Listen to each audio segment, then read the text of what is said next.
Good morning, Creator. Good morning, everyone.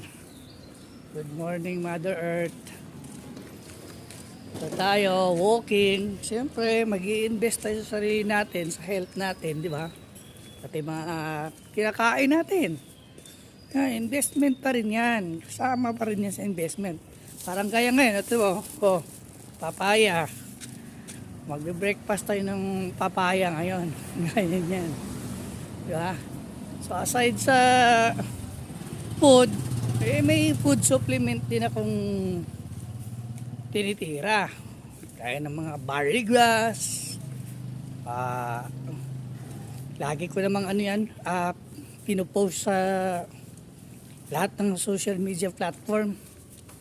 Ang barley grass. Every morning, yan yung iniinom natin. Wala pang laman ang tiyan. Yun na kaagad. Same sa gabi din. Ganun din. Bago matulog. Barley rin. Yan.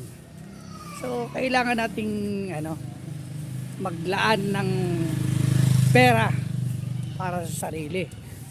Kung may mga mahal din kayo sa buhay na mahal nyo rin, di ba? Kaya ng mga magulang nyo, kapatid na alam nyong may nararamdaman na subukin nyo rin ang mga barley grass. Maganda sa katawan yan. Gaya ng ako, napansin ko yung hingal ko, yung acidity ko nawala dahil din sa mga barley grass na iniinom ko. Kaya regaluhan nyo yung sarili nyo at regaluhan nyo yung mga mahal nyo sa buhay, lalo yung mga magulang natin. Kung yung mga magulang pa kayo, yun. Inumin nyo nun.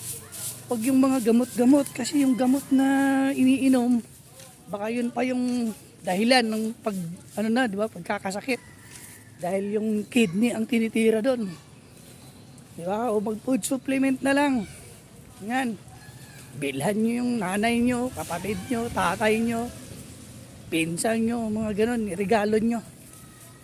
Mas importante yung sa health. Okay? Thank you.